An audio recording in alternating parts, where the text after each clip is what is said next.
Hello, this is attempt number 1 at making episode 1/0 of GIRTH-ZONE. Craig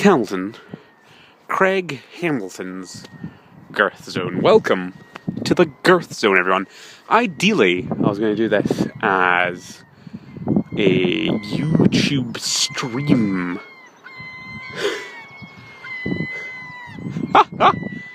The seagulls around me are going mad, which I'm sure is great for the audio, which I'm sure is already fantastic with all this wind. It's going well. It's going well. Ideally, I want to do this as kind of, training to work towards training to do radio presenting, which I'm kind of stabbing away at the moment.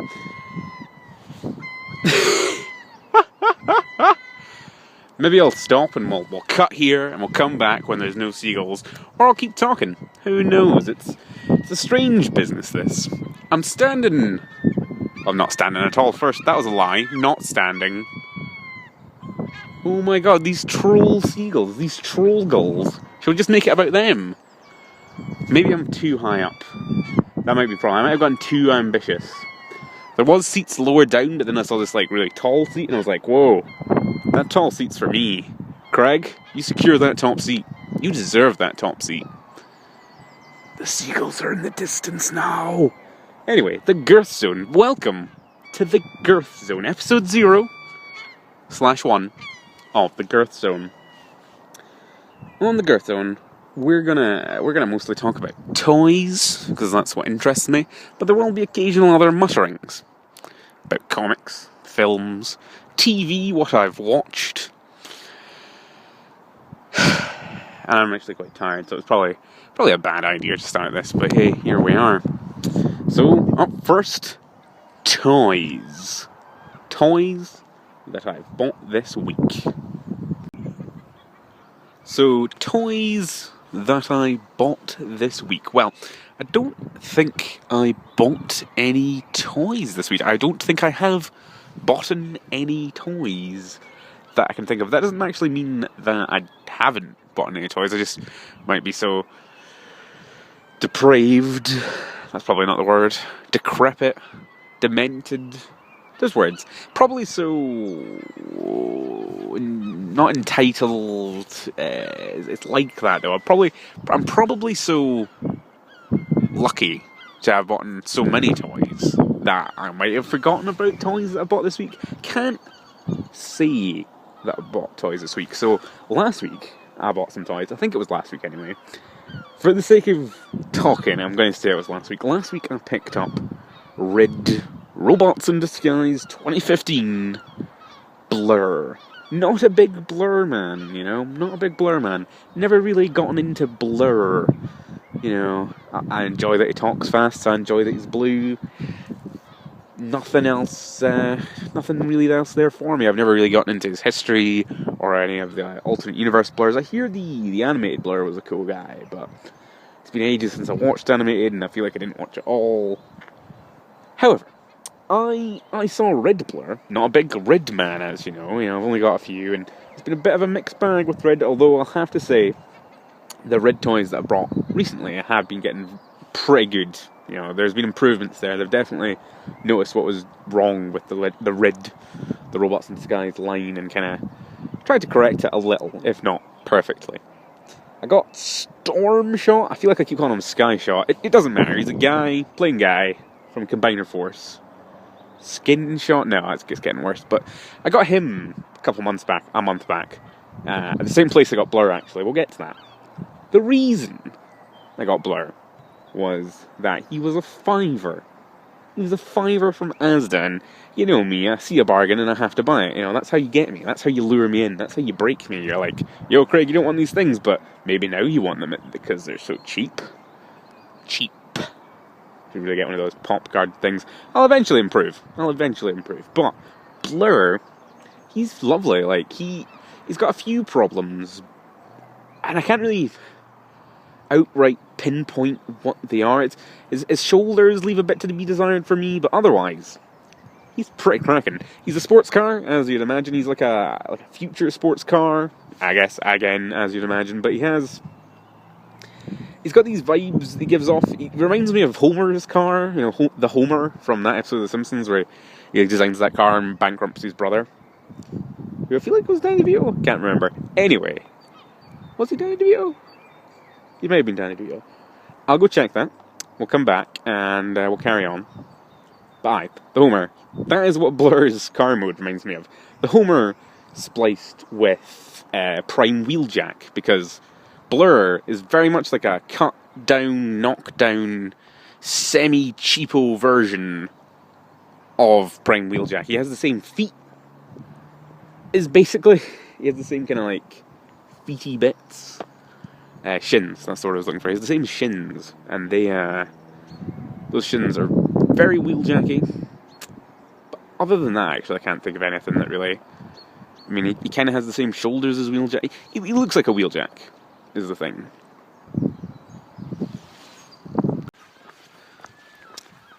You join me, walking and talking. I've evacuated the seagull-infested heights of the top chair, and now I'm on the move, on the prowl. I was talking about Blur and his Wheeljack-based shoulders and feet, and other bits and bobs. He's a lovely wee guy. Like, he is like an amazing $5's worth. Like, I am absolutely thrilled that I purchased that toy for a $5. Because that's the thing about the Red Warriors line, because like you get them at full price. I got, and I'm ashamed to admit this, but I got Thunderhoof at full price. And it didn't feel right, you know, it felt like I overpaid for what I got. And that's not to say that Thunderhoof's a bad toy, it's just very much not worth full price. And I was like hyped. I was hyped as heck to get Thunderhoof originally. And then I got him, and I was like, oh my god, I found Thunderhoof, I got him. And then I was like playing with him, and I was like, he's a bit hollow and lanky, and he's like not really delivering on his antler-based promises. But other than that, well, not other than that, that's the bad thing, you know, that's the point I'm trying to make. But getting Blur for a $5, it was just like, Jesus, this is fantastic. This is a fantastic little toy. He's got a great robot mod, a great car mode, a great transformation. Very simple, very Wheeljacky, and he's constantly smirking, which is amazing. Like, it's one of the high points of the toy, his constantly smirking face. It's fantastic for like taking photos, because you just bung him in anywhere and he's like, hey, I'm Blur. Does he smirk on the show? Is he a smirky man? Is that his personality? I don't know, because I've only seen 2 episodes of Red. It seems fine, but when am I going to have the time to watch it? Stormshot's paint job is something we should probably talk about as well, because it is a fantastic paint job. Fantastic's a word you'll hear a lot from me, because I'm not very good at, you know, varying up the words that I say and use to describe things, but he is fantastic. His paint job, also fantastic. It's blue, it's white, it's red. I didn't realise until someone on Instagram pointed it out, but he's very patriotic, which, you know, I can see that. I can see that being a selling point for a lot of people.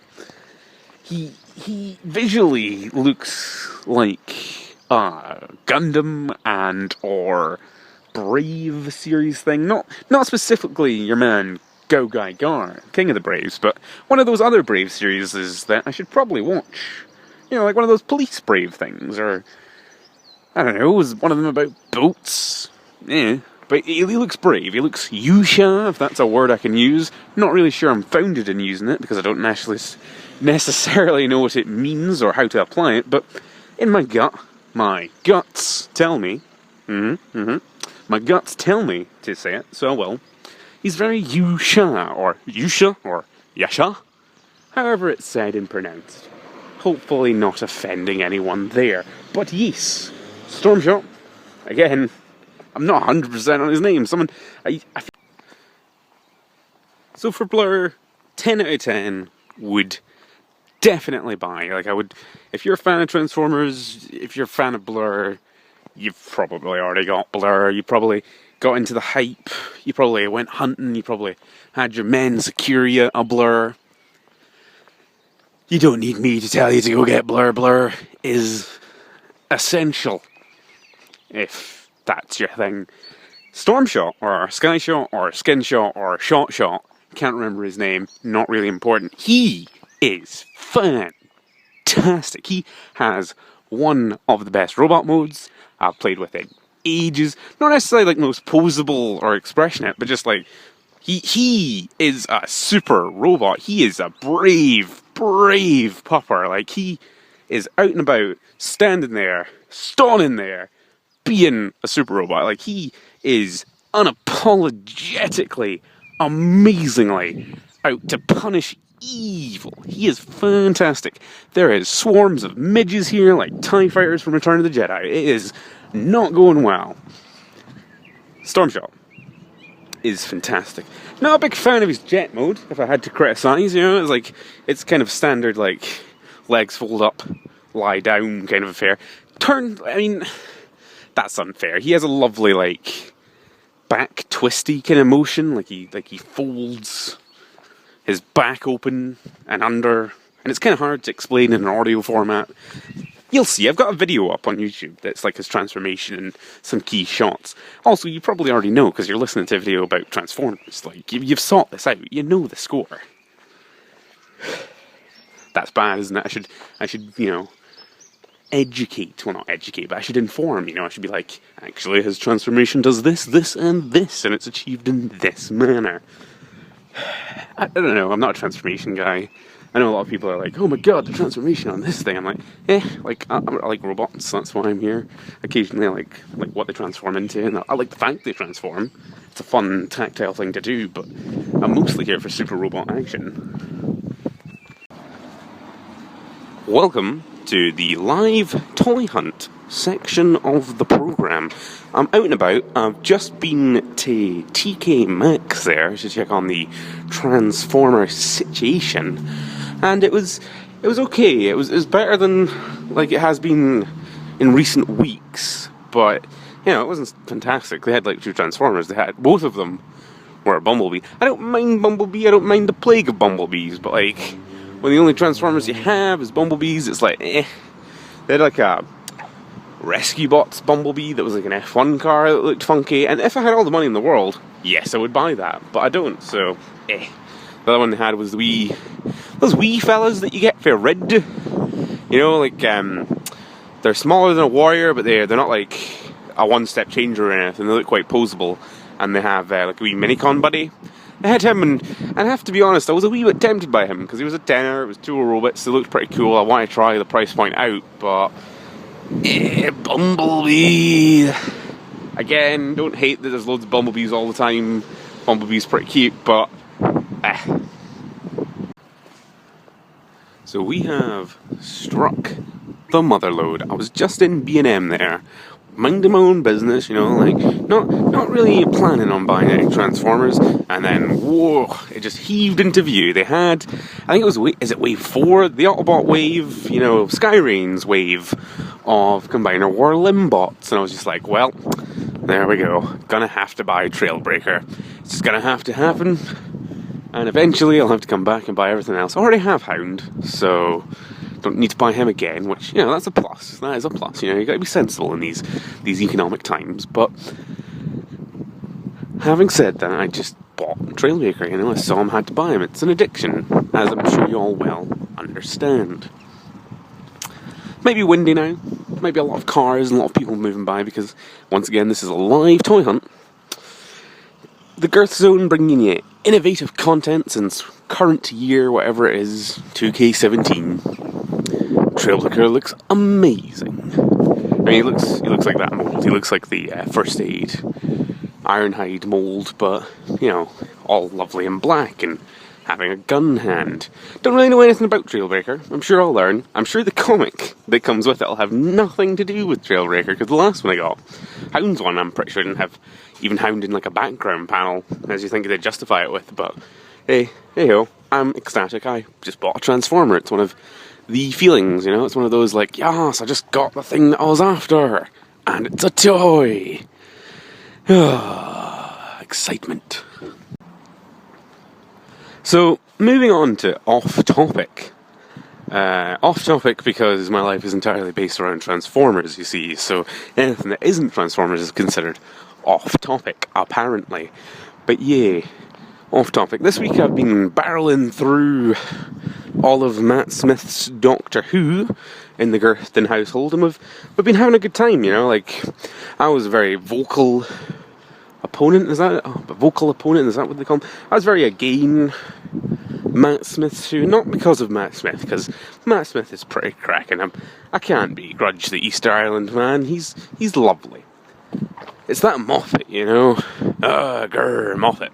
But like, watching it back to back, box setting it quite a lot, is kind of like, it's like highlighted like what was good about it and the flaws of it, because the flaws of it really are just kind of like, it sets up all these mysteries and all these like, oh, interesting things, and then like by the end of Matt Smith's Who, it's just like, it was a thing, you know, the silence for this, doesn't matter. And it's like, well, like, that's, you can't really, and I feel like it resolved, like, the TARDIS exploding arc in, like, a line in his last episode. There's a lot of problems I have with Moffat and his writing and what he did and what he's still doing.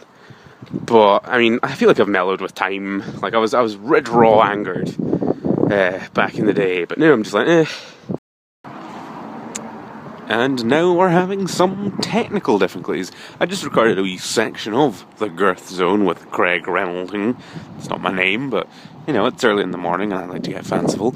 Yeah, we just lost some of the audio because my phone ran out of storage space, which, you know, that's a shame, because I was really getting into how I was really angry back in the day with Matt Smith's Doctor Who. Not necessarily Matt Smith's Doctor Who, but Moffat's Doctor Who, but you know that. You know all the stuff with Moffat. I'm pretty much over it now. Hello, and we've got our first guest on the GIRTH-ZONE. It's my bro. How are you, bro? I'm very well, Craig, thank you.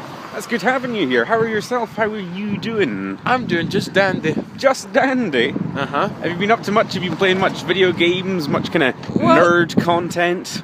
Well, Craig, I've just finished Lego City Undercover. Oh yeah, didn't that come out a while ago? It did actually, but with me working in that, I've just had the time to do it now. Oh yeah. Did you get it on the Switch? I did indeed, Craig. You lucky man with all your dollary doos. How was it on the Switch? It was brilliant. A marked improvement from the Wii U. I mean, I have a Wii U. There's nothing wrong with owning a Wii U. Well, I beg to differ. You beg to differ? Yep. Why? I don't know. Have you got a vendetta against Wii U owners? No, I've not. Is it like a standard Lego game where you have like hundreds of characters, or Yes. is it different from that? No, it's a standard Lego game, just with a bit more aimed at maybe a bit of an older audience instead of a kiddie audience. Is it more? See, I looked at it and I thought it was more of a kiddie one actually. Well, some of it's kiddie, some of it's more older. Kids and then bigger kids. Yeah, basically, yeah. I've not played the Lego games since the Star Wars ones. Okay. Have you played ones since then, or is this like you going back to it? This is probably me going back to it since I played the Harry Potter one years ago, but that's probably been about it. I have that Harry Potter game that you had. Uh-huh. I've got it in the flat now. I will play it at some point. Okay. But I was looking at those Marvel Lego games. You know, the one that came out on the PS4 launch. Yes. Did you get that one? I believe I did, and I believe I've either played it or it's in the vault. It's in the vault. Yep. It's been stored away. Yep. For safekeeping, so no one can guess at it. Yep, basically, yeah. You got Zelda as well, if I recall correctly. Yes, you do recall correctly. I do, don't I? And have you played much of the Zelda at all? I have. Have you finished it, or are you still kind of... Still playing it, still trying to balance work and playing it. Of course. It's difficult, that, isn't it? It definitely is, Craig. Well, thanks for having you here. Well, I should say thanks for being here. It's been my pleasure, Craig. You're the first guest on the GIRTH-ZONE. How does it feel? I feel privileged. Privileged? I do indeed. Well, thank you very much. Bye! Bye! So that's it for the first episode of the GIRTH-ZONE. Thanks for tuning in on your computer that doesn't really tune. But thanks for tuning in. We're going to try and do this weekly, at least. You know, I want like a platform where I can gather all my things together, chat about them quite easily, assemble them all together in a robust manner, and then just blast them out into the internet. if you could like, comment, and consume my media, that would be fantastic, because it's fun. I get to chat to you, I get to go yas and neat and oofed when you comment on my things. Mainly do that on the old Instagram. Always keen to advertise that Instagram to folk. And we've also got a Facebook page, Cregs Girthy Toys. I'm sure you'll find it. It's easily searchable. But that's probably about it. We've also got a Twitter and a Tumblr. Because I'm in the past, I don't know any of these new super youth social medias. Pigeon messages. Carrier pigeons, that's what I was thinking of. And what's the other thing? LinkedIn, is that a thing that people use? God, I must sound so, like, dated. I'm also chewing gum now. It's pretty hot. But thank you for listening. Next week we'll take a look at toys. I'll probably try to do it indoors. I don't know, though, because I enjoy walking and talking. It's really fun. Like, it really gets my creative juices a flowing. Anyway, bye!